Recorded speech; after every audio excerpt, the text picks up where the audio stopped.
continued viewership. Before we begin, tell us, where in the world are you watching from? We love knowing our global reach. Now, let's dive into today's story. Chapter 1. The Test of Loyalty.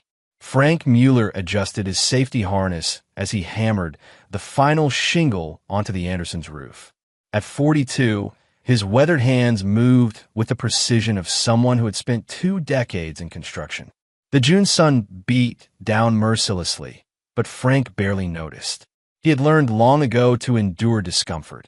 It was a skill that had served him well in more ways than his neighbors could imagine. His phone buzzed against his chest. Tyler's name flashed on the screen. "Hey, Dad." His 17-year-old son's voice carried an odd mixture of excitement and cruelty. "Happy Father's Day, I guess." Frank paused, hammer halfway to the next nail.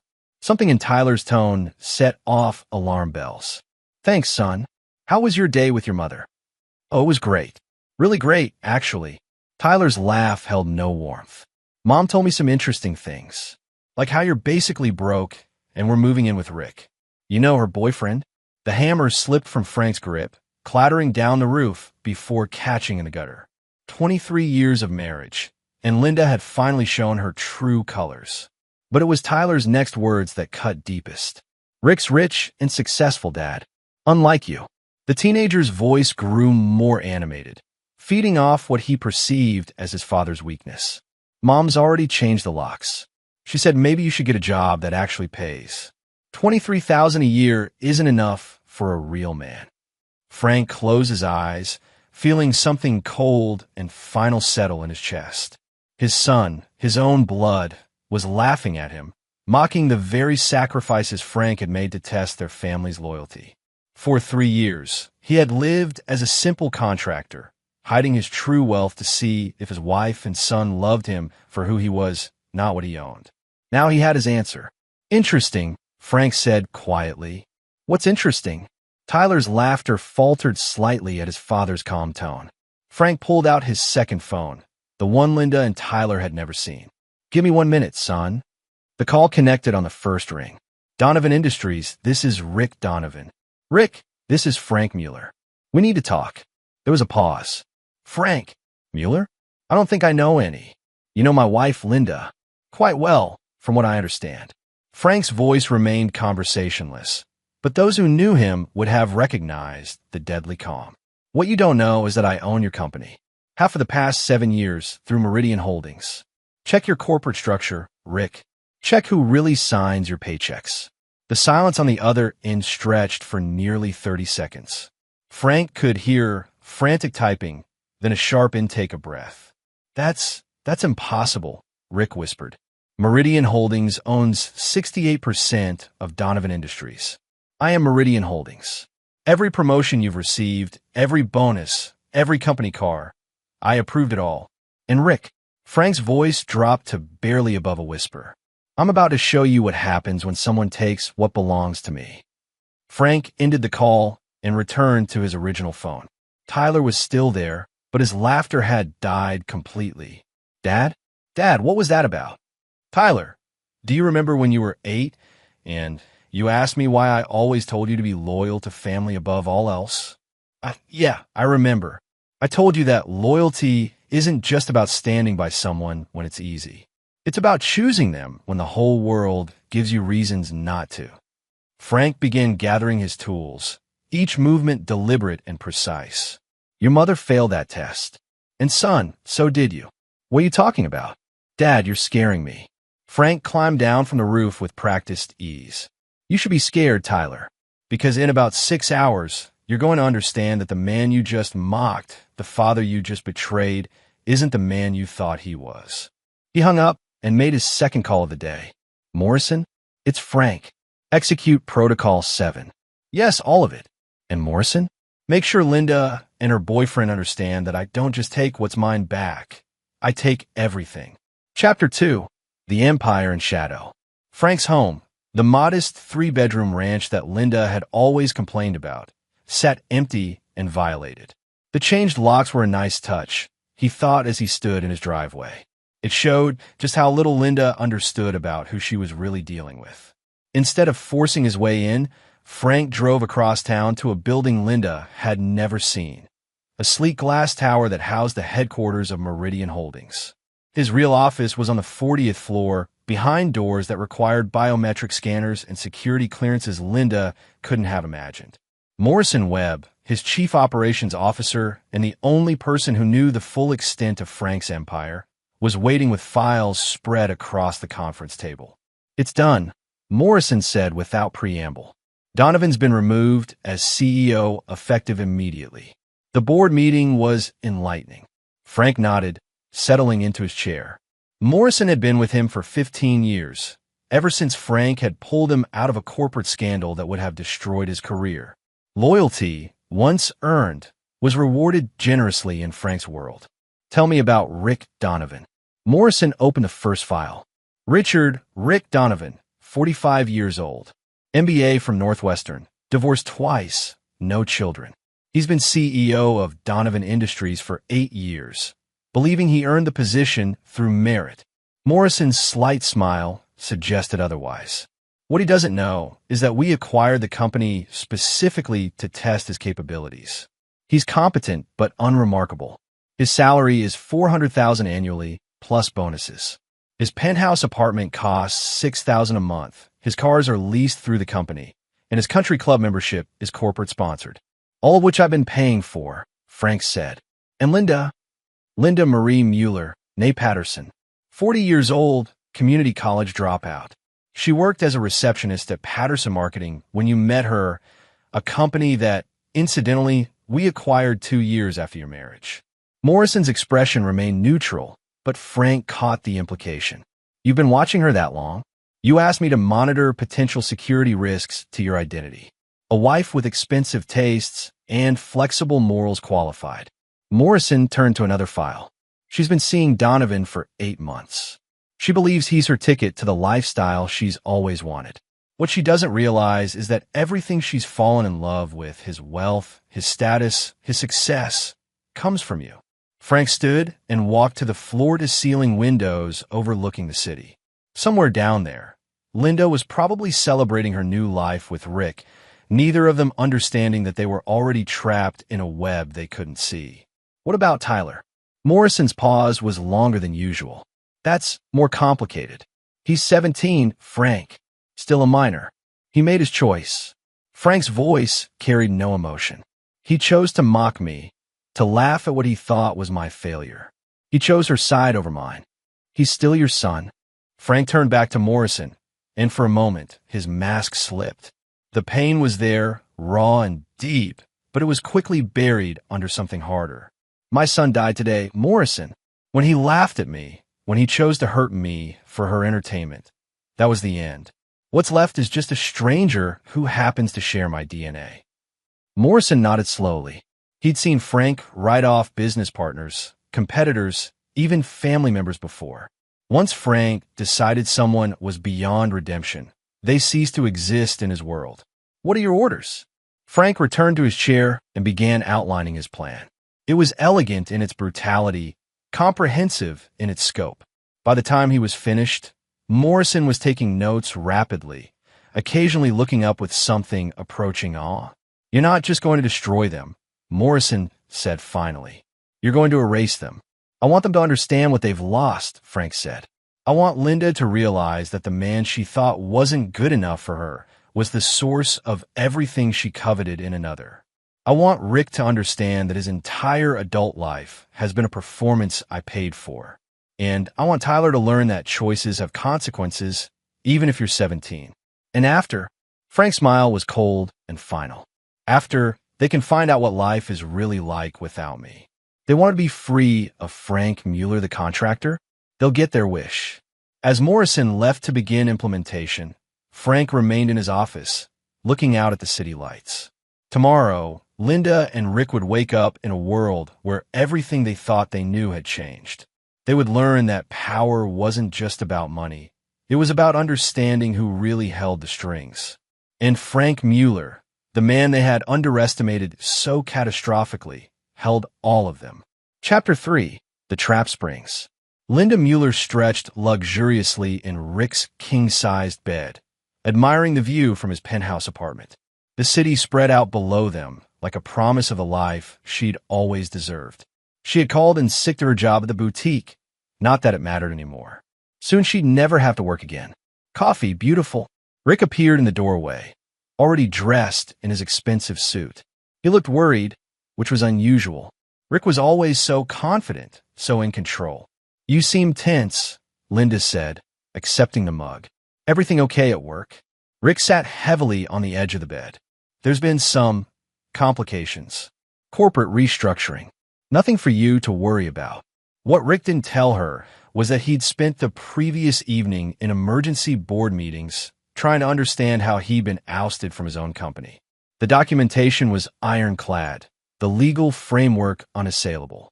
Meridian Holdings had executed a perfectly legal corporate takeover that had been years in the making. His phone buzzed with a text from his lawyer. Meeting at 10 a.m. We need to discuss your employment contract. Come alone. Meanwhile, across town, Tyler Mueller sat in his guidance counselor's office at Westfield High, trying to process what he was being told. I'm sorry, Tyler, but there seems to be an issue with your college applications, Mrs. Patterson said, shuffling through papers with obvious discomfort. The trust fund that was supposed to cover your tuition, it's been dissolved. What do you mean dissolved? That's impossible. My dad set that up years ago.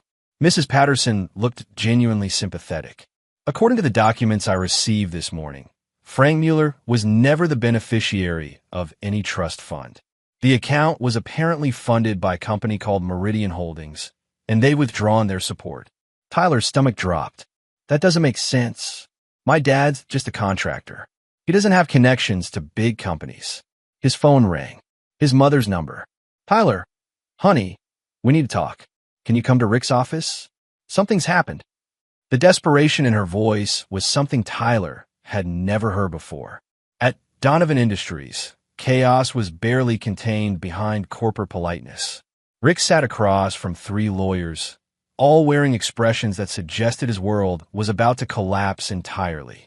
Mr. Donovan, the lead attorney began, your employment contract contains some unusual clauses that we apparently overlooked during your original review. What kind of clauses? Termination for cause includes any personal conduct that reflects poorly on the company's ownership. Dating a married woman qualifies under the morality clause. Rick's face went white. That's ridiculous. Corporate morality clauses are from the 1950s. They're not enforceable. This one is. And there's more. The lawyer slid another document across the table. Your apartment lease, your car leases, your country club membership. They're all corporate benefits tied to your employment. Termination means immediate forfeiture. You're telling me I'm homeless? As of 5 p.m. today, yes. Security will escort you out at that time. Linda arrived just as Rick was reading the final documents. She took one look at his face and knew something was catastrophically wrong. Rick, what's happening? Before he could answer, Tyler burst through the office doors, past security, his face flushed with panic and anger. Mom, what the hell is going on? They're saying Dad cancel my college fund. They're saying he's connected to some big company. Nothing makes sense. Linda stared at her son, pieces of a puzzle she didn't want to solve beginning to click into place. Tyler, calm down. Your father is just a contractor. He makes $23,000 a year fixing roofs. Then explain this. Tyler thrust his phone at her, showing a Google search result. Meridian Holdings. Look at the corporate officers. Linda's hands shook as she scrolled through the information.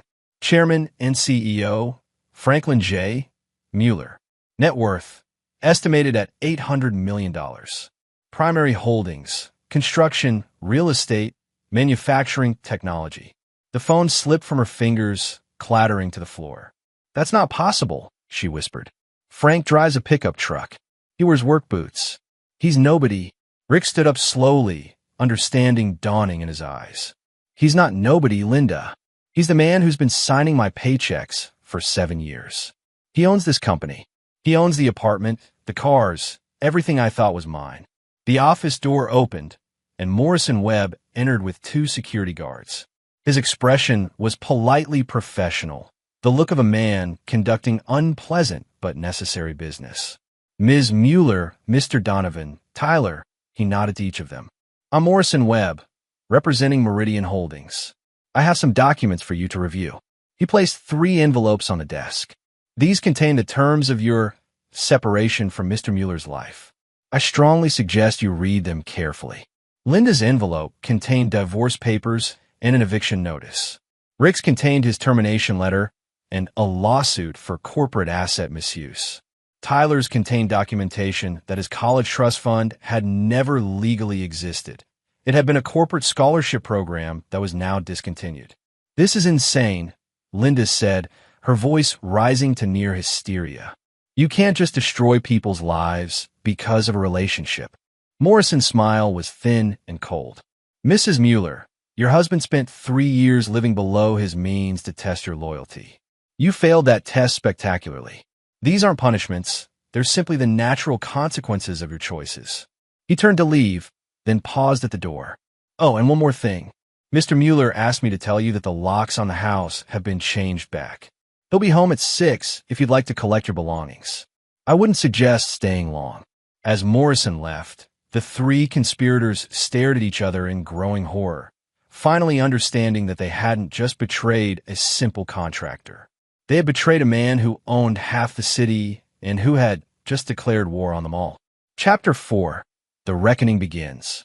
Frank stood in his kitchen, methodically preparing dinner for one. The house felt different now, cleaner somehow, as if removing Linda's presence had purged it of something toxic. He'd had the locks changed back, not to keep her out, but to make a point. This was still his house, bought with his money, maintained by his labor. Everything she'd taken for granted had always been his. The front door rattled with frantic knocking at exactly 6:15 p.m. Frank smiled slightly. Linda had never been punctual, but desperation apparently improved her timing. He opened the door to find all 3 of them. Linda, wild-eyed and disheveled. Rick, no longer wearing his expensive suit, but cheap clothes that revealed how ordinary he really was. And Tyler, looking young and scared for the first time in years. "Frank, please," Linda began, pushing past him into the house she'd locked him out of that morning. "We need to talk. There's been some kind of mistake." "No mistake." Frank closed the door and leaned against it, arms crossed. "Everything that's happened today was planned 3 years ago, the day I decided to test whether my family loved me or just loved what they thought I could provide." Tyler stepped forward, tears in his eyes. "Dad, I'm sorry. I didn't mean what I said. I was just upset, and Mom said." "Tyler." Frank's voice cut through his son's, pleading like a blade. "Do you remember last Christmas when you asked me why I never talked about my work?" Tyler nodded miserably. "I told you that some things were complicated, and you said you didn't care because complicated things were boring." Frank's gaze never wavered from his son's face. "Today you learned that boring, complicated things like corporate structures and trust funds are what determine whether you get to go to college. Do you understand now why I try to teach you to look deeper than surface appearances?" "Dad, please." "You chose your side, Tyler. When you call me today, you weren't just repeating your mother's words. You were enjoying hurting me. You laughed at what you thought was my failure." Rick finally found his voice. "Look, Frank, I didn't know Linda was married when we started dating. She told me you were separated." Frank turned his attention to Rick, and the man unconsciously stepped backward. "Rick, in 7 years of working for me, you never once wondered how a small construction company could afford to give you such generous compensation. You never questioned why your performance reviews were always exemplary despite your obvious limitations. I earned my position. You earned nothing. I gave you that position because I wanted to study you.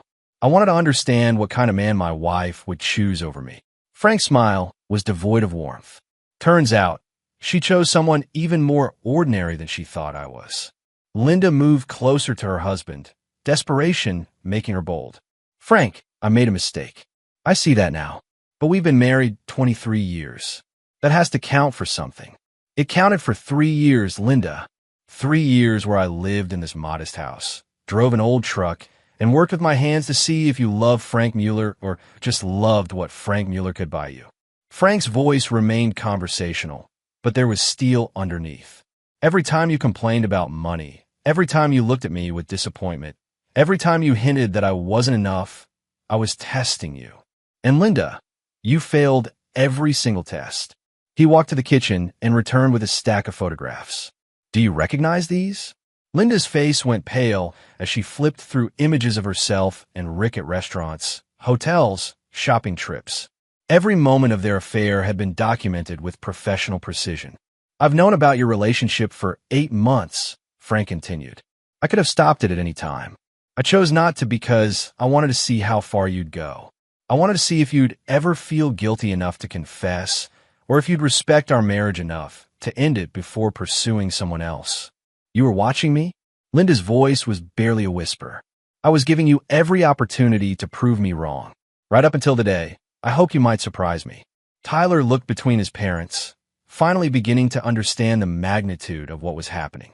Dad, what happens now? Frank's expression softened for just a moment, and Tyler saw a flash of the father he remembered from childhood. Then it was gone, replaced by something harder and more final than anything Tyler had ever seen. Now you learn to live with the consequences of your choices. All of you. He opened the front door. You have 30 minutes to collect whatever belongs to you personally. Linda, your clothes and jewelry, the jewelry I didn't buy. Rick, nothing in this house belongs to you, so you can wait outside. Tyler. Frank paused, looking at his son for what both of them somehow knew would be the last time. Take whatever reminds you of who you used to be before today. As they scrambled to gather their belongings, Frank made one final call. Morrison? Yes, they're here now. Activate Phase 2 tomorrow morning. And Morrison? Make sure they understand that this was just the beginning. Chapter 5, The Web Titans. 3 weeks had passed since the confrontation, and the full scope of Frank's revenge was beginning to reveal itself. Linda had moved into a studio apartment across town, the only place she could afford after being fired from the boutique. The official reason was downsizing, but she suspected the truth was more complicated. Everything in her life seemed to be falling apart with mechanical precision. Tyler was staying with his mother, sleeping on her couch and trying to understand how his entire future had vanished overnight. His friends at school treated him differently now, distant and awkward, ever since the story of his father's true identity had spread through their small community. Rick had disappeared entirely. Linda hadn't heard from him since the day they'd been escorted from the Donovan Industries building. Her calls went straight to voicemail. It was as if he'd simply been erased. She was about to discover that erasure was exactly what had happened. Morrison Webb sat in his office, reviewing the reports from his field teams. Frank's instructions had been specific, systematic destruction, but nothing that could be traced back to them directly. Everything had to appear to be natural consequences, market forces, or simple bad luck. Rick Donovan has been neutralized, his assistant reported. His credit has been destroyed through legitimate debt collection agencies. Apparently, he had several outstanding loans we weren't aware of. The default cascade was efficient. Morrison nodded. Rick's financial destruction had been artfully orchestrated.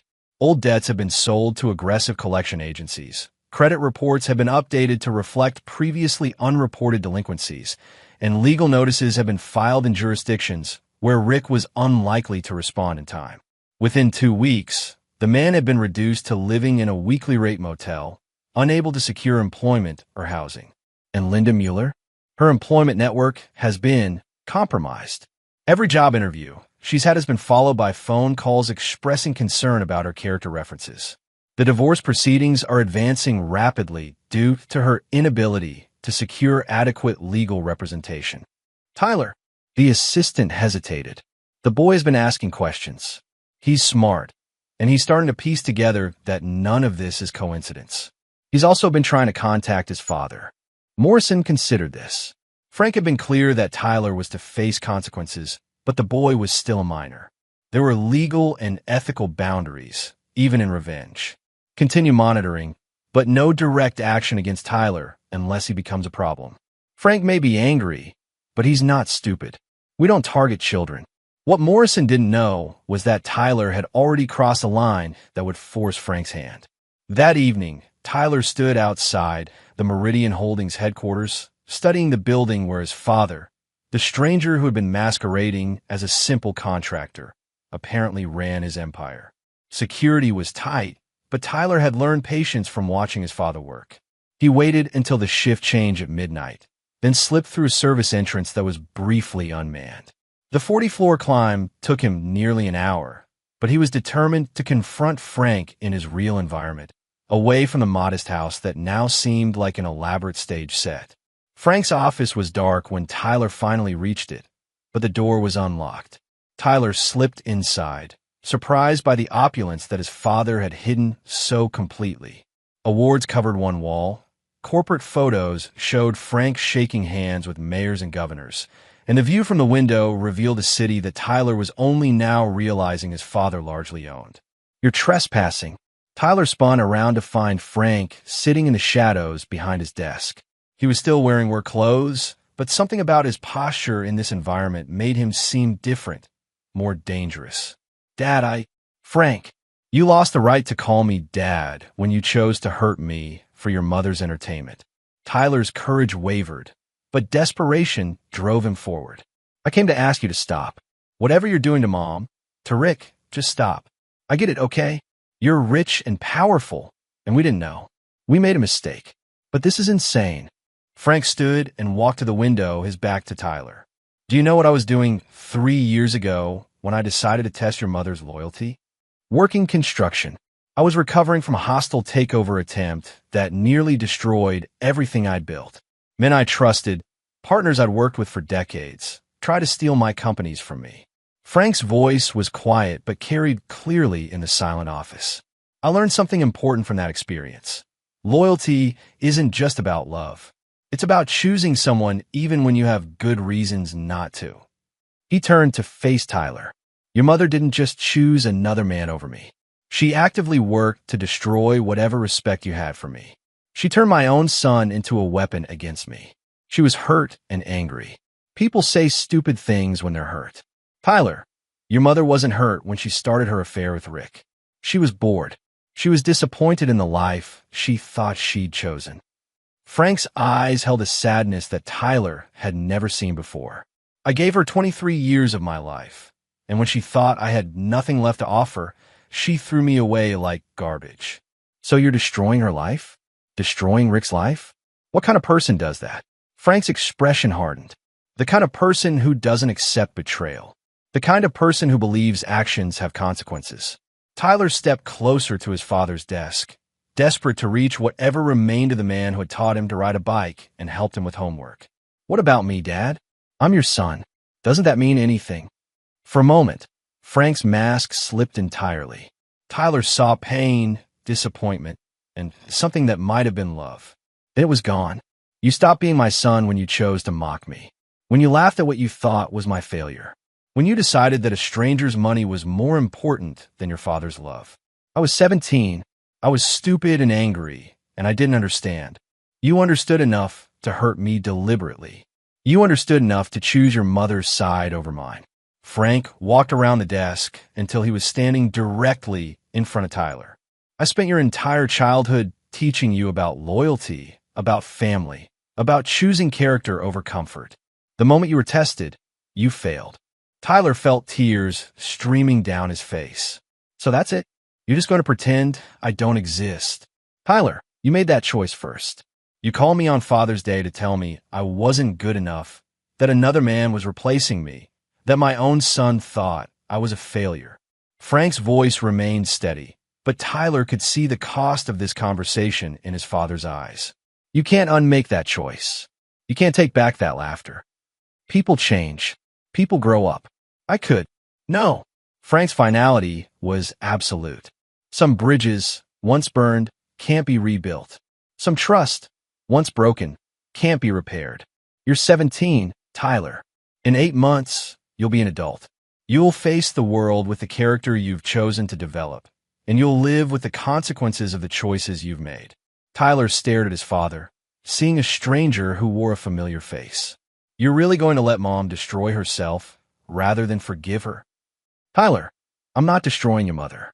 I'm simply withdrawing my protection from the consequences of her choices. For 23 years, I shielded her from the real world. Now she gets to experience it without me." Frank walked back to his chair and sat down, effectively dismissing his son. "Security will escort you out. Don't come back."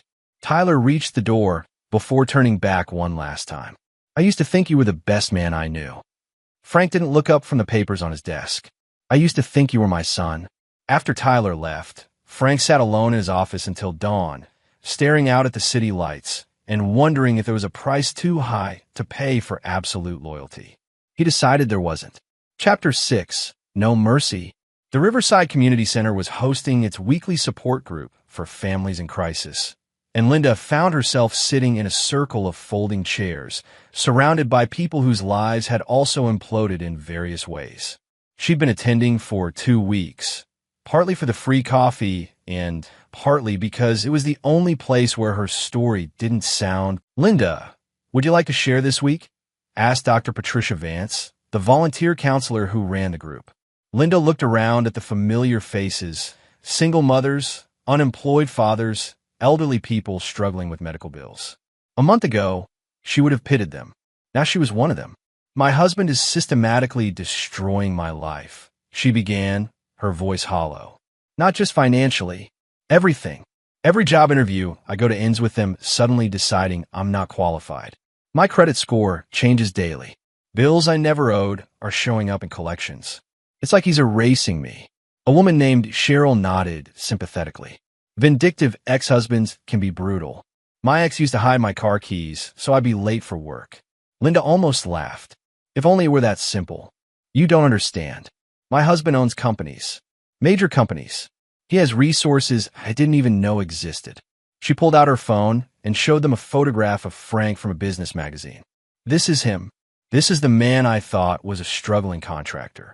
The group stared at the image of Frank shaking hands with the governor at some corporate event, wearing a tailored suit that cost more than Linda's monthly rent. "Jesus," whispered Bob, a laid-off factory worker. "That's your husband?" For 23 years, he pretended to be ordinary. He lived in a modest house, drove an old truck, worked construction jobs. I had no idea he was worth hundreds of millions of dollars. Dr. Vance leaned forward, intrigued despite herself. "Why would someone hide that kind of wealth from their family?" "He says he was testing my loyalty. He wanted to see if I loved him or just loved what he could provide." Linda's voice cracked. "I failed his test." The group was silent for a long moment, processing the implications. "So what are you going to do?" asked Cheryl. Linda had been asking herself the same question for weeks. Every legal avenue seemed blocked. Frank's attorneys were better than anyone she could afford, and the divorce proceedings were advancing with ruthless efficiency.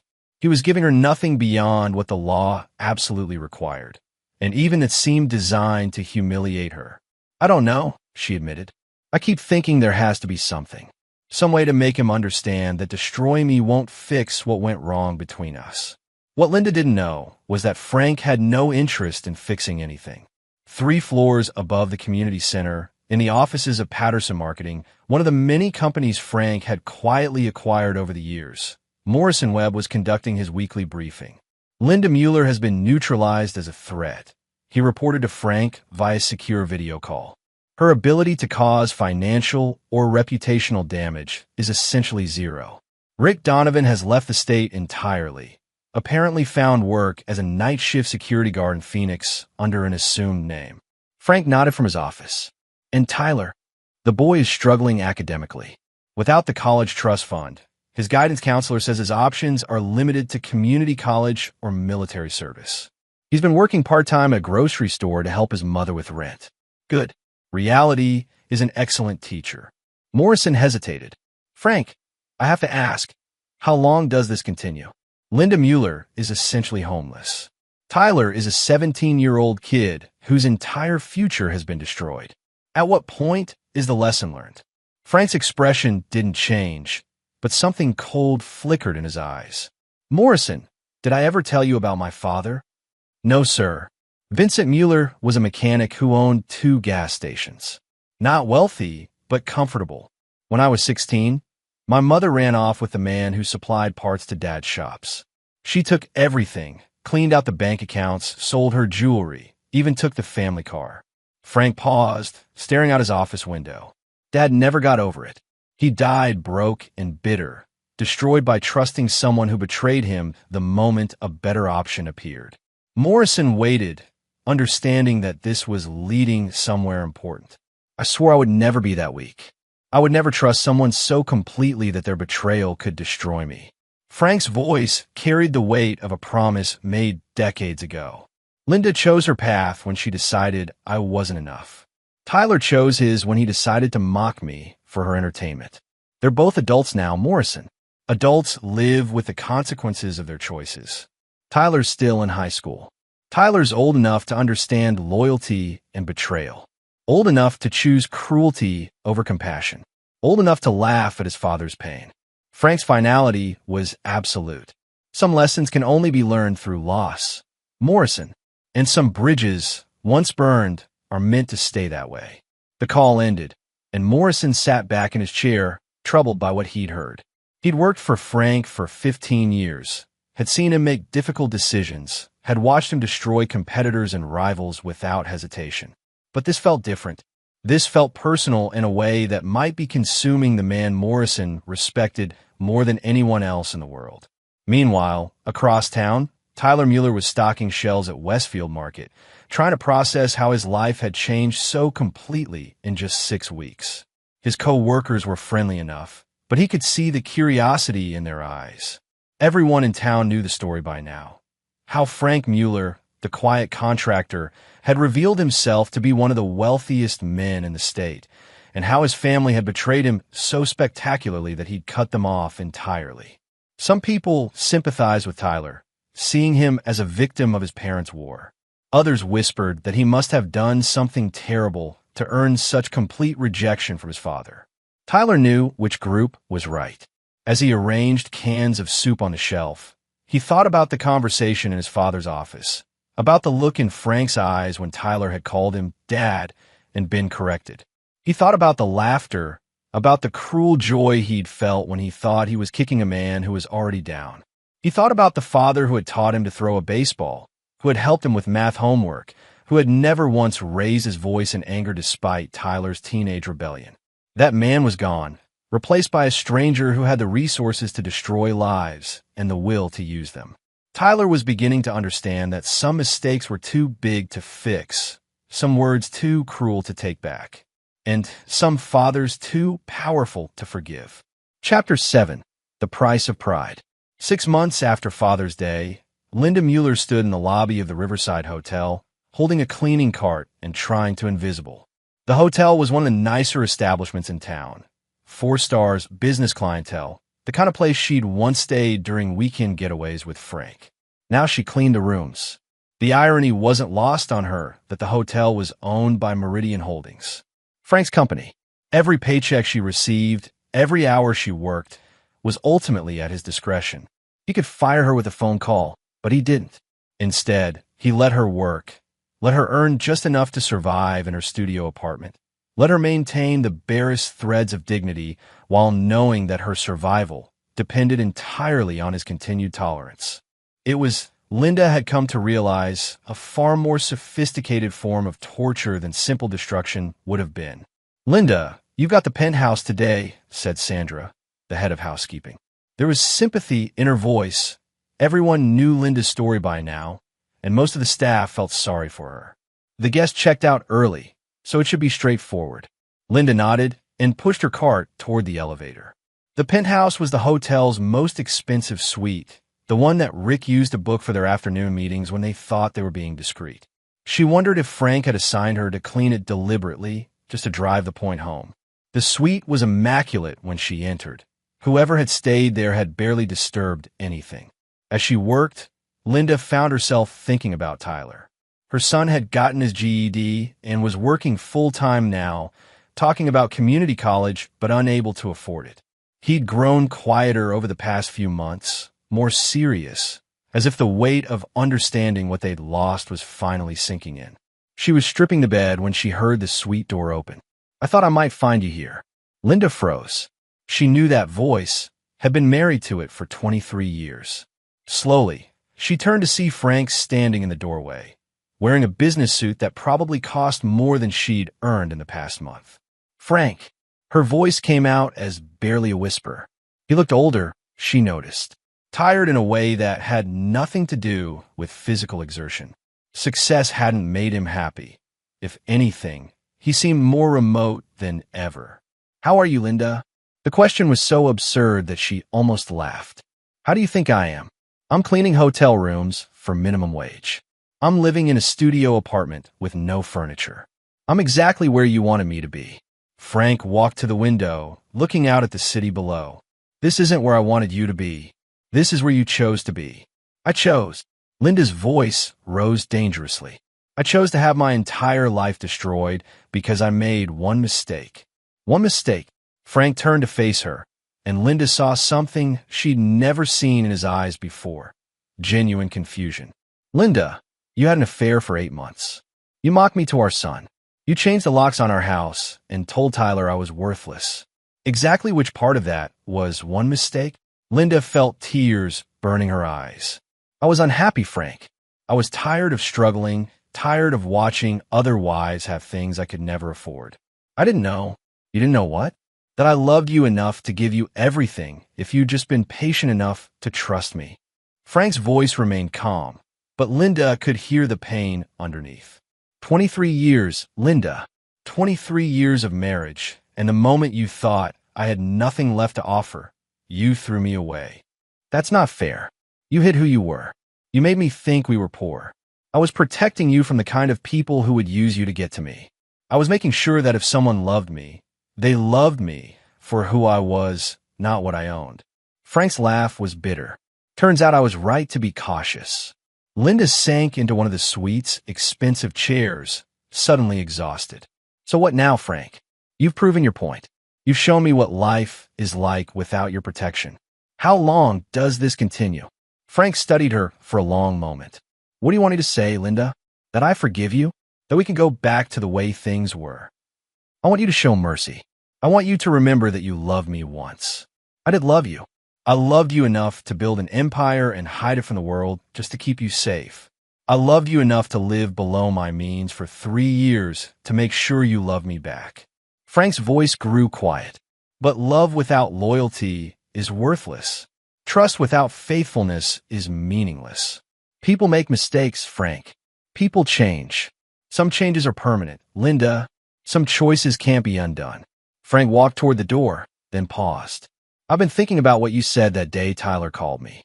You told him I wasn't good enough, that Rick was more successful, more worthy of respect. Do you remember that?" Linda nodded miserably.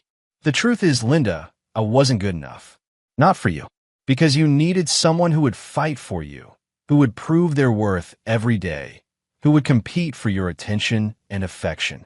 Frank opened the door. "I needed someone who would choose me even when they thought I had nothing left to offer. We were never compatible in the ways that mattered." "Frank, wait." But he was gone, leaving Linda alone in the penthouse suite with her cleaning cart and the growing understanding that some bridges, once burned, could never be rebuilt. Meanwhile, across town, Tyler Mueller was having his own moment of reckoning. He'd been walking past the construction site where his father's truck was parked. Frank had apparently returned to working with his hands, though Tyler suspected it was more for therapeutic value than financial necessity. Tyler had been walking past the site every day for a week, hoping for a glimpse of the man who used to be his father, try to work up the courage for a conversation he wasn't sure was possible. Today, Frank was sitting on the tailgate of his truck, eating lunch alone. Tyler approached slowly, half expecting to be turned away. "Hello, Frank." Frank looked up, his expression unreadable. "Tyler, can we talk?" Frank gestured to a stack of lumber nearby. Tyler sat down, suddenly aware of how different they both looked. Frank seemed older, more weathered, but also more solid somehow, as if the revelation of his true self had allowed him to finally relax. Tyler, meanwhile, felt smaller than he had at 17, diminished by months of understanding the magnitude of his mistakes. "I got my GD," Tyler said finally. "I know. Congratulations. I'm working full-time now, trying to save money for community college." Frank nodded but didn't respond. "I understand now," Tyler continued, "what I did to you, what Mom did to you. I understand why you can't forgive us." "Do you?" Tyler met his father's eyes. "You spent 3 years testing whether we loved you or just loved what you could provide. We failed. We failed spectacularly." "Yes, you did. I keep thinking about that phone call." About how happy I was to hurt you. About how I laughed when I thought you were weak. Tyler's voice cracked. I don't know who that person was, but I don't want to be him anymore. Frank studied his son for a long moment. Growing up is recognizing that some things can't be fixed, Tyler. Some words can't be taken back. Some trust can't be rebuilt. So, there's nothing? No way back.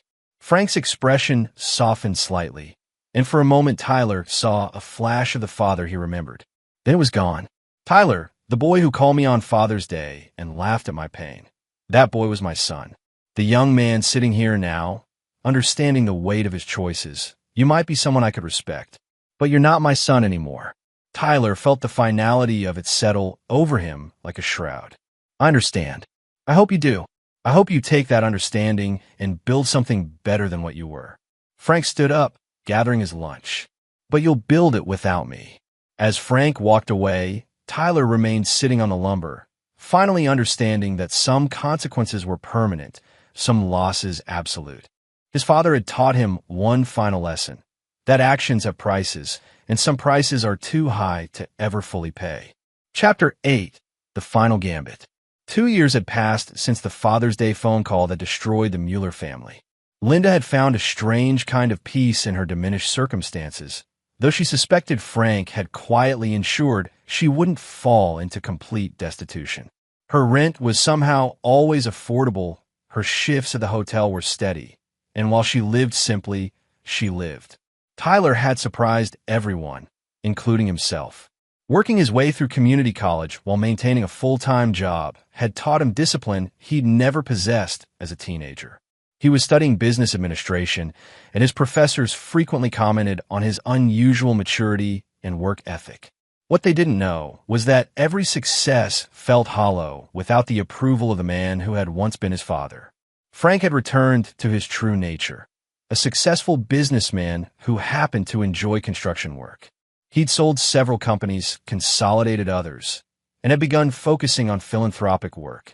The local newspapers occasionally ran stories about anonymous donations to scholarship funds and community programs, but Frank maintained his privacy with the same intensity he'd once used to hide his wealth.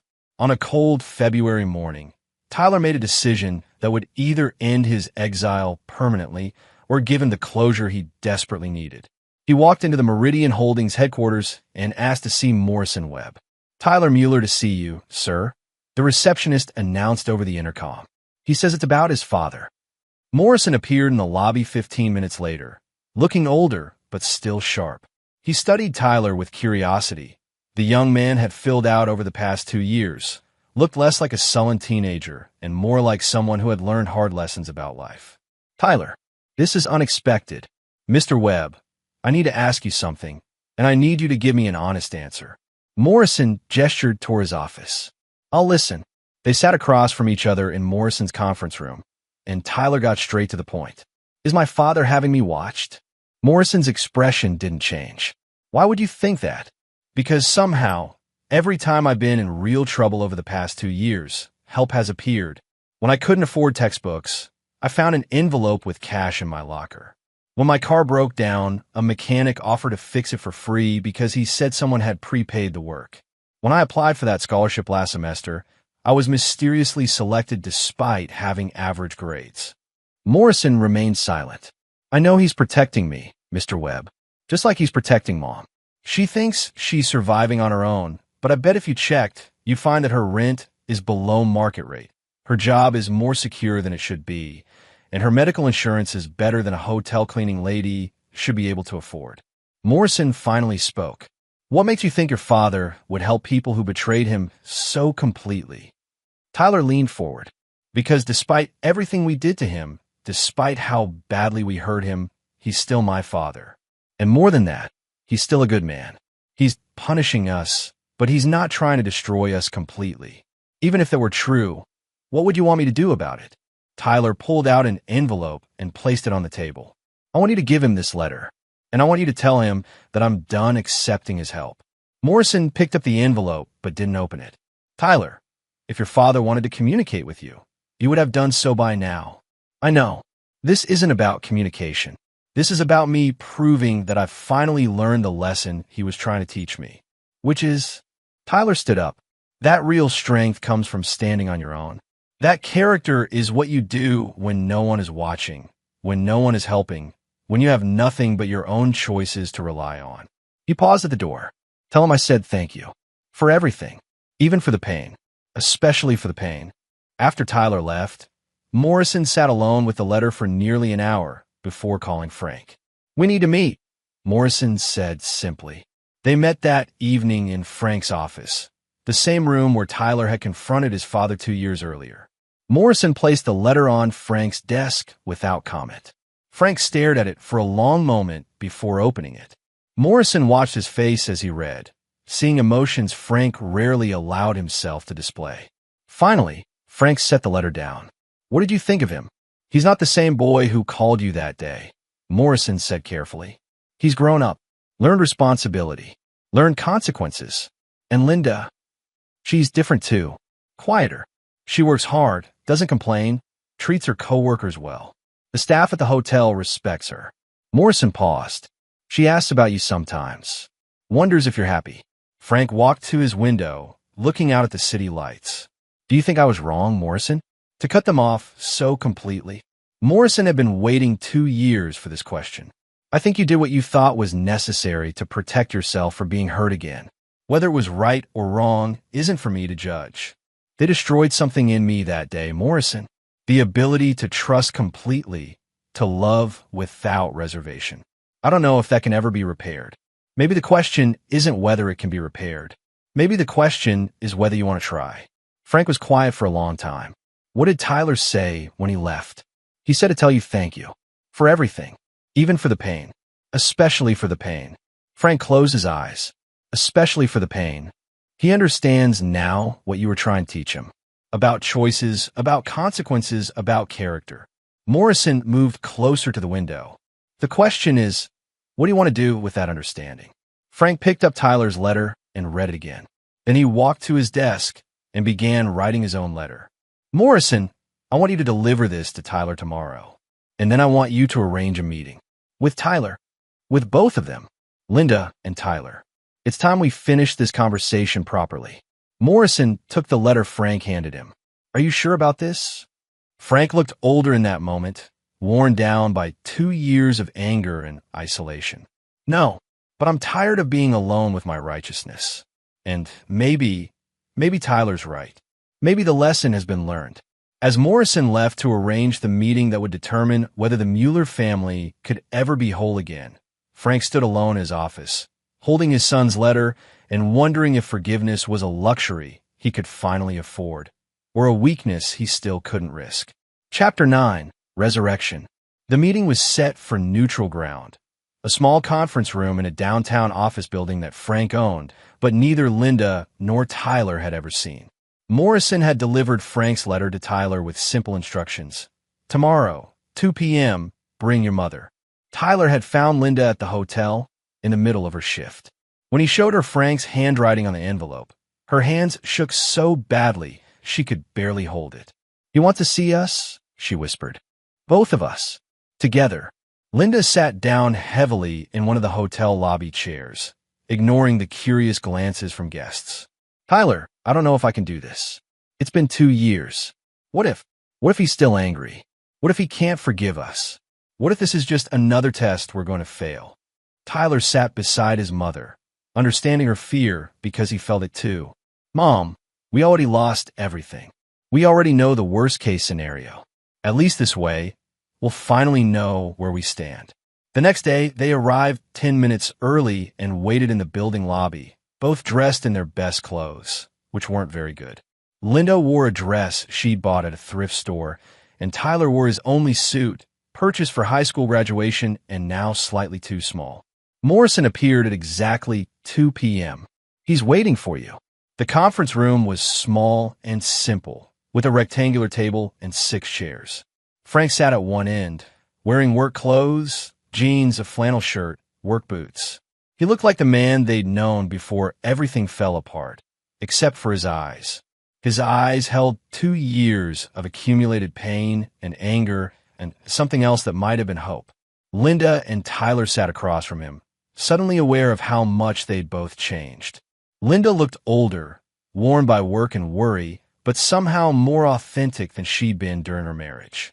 Tyler looked like a man instead of a boy, carrying himself with a confidence that came from surviving on his own. For a long moment, no one spoke. Finally, Frank broke the silence. "Tyler, I read your letter. I meant every word." "I know you did. That's why I asked you to come." Frank leaned back in his chair. 2 years ago, you were a spoiled teenager who thought mockery was funny and cruelty was acceptable. Today, you're a young man who's worked his way through college while supporting his mother. That's not the same person. Tyler nodded. "I'm not the same person. The person who called you that day was someone I'm ashamed of. Someone who hurt the best man in his life because he thought it was entertaining." Frank turned to Linda. "And you, 2 years ago, you were a woman who thought she deserved more than what she had, who was willing to betray her marriage for the promise of an easier life. Today, you're someone who works hard for minimum wage and treats her coworkers with respect. That's not the same person either." Linda's voice was barely audible. "I understand now what I lost. Not just the money, not just the comfort, but you. I lost the man who loved me enough to give me everything and ask for nothing but loyalty in return." Frank was quiet for a long moment. "Do you know what the worst part was? It wasn't the affair. It wasn't even the mockery. It was the realization that for 23 years, I was married to someone who was just waiting for a better offer." "That's not true," Linda said, tears streaming down her face. "I loved you.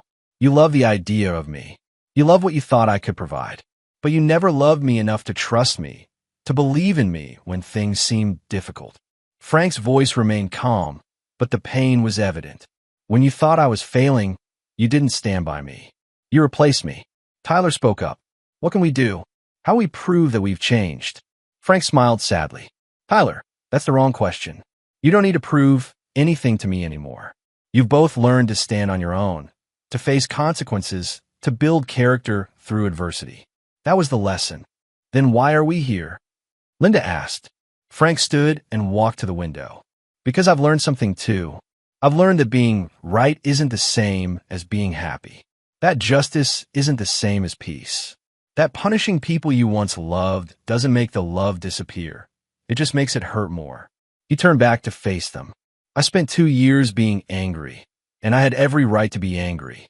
But anger is exhausting, and loneliness is expensive, and I've discovered that I'm tired of both." Tyler leaned forward. "What are you saying?" "I'm saying that forgiveness isn't about pretending the past didn't happen. It's about deciding that the past doesn't have to determine the future." Frank returned to his seat. "You both made choices that hurt me deeply. I made choices that punished you severely.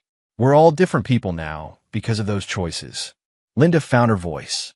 "Frank, are you saying you can forgive us?"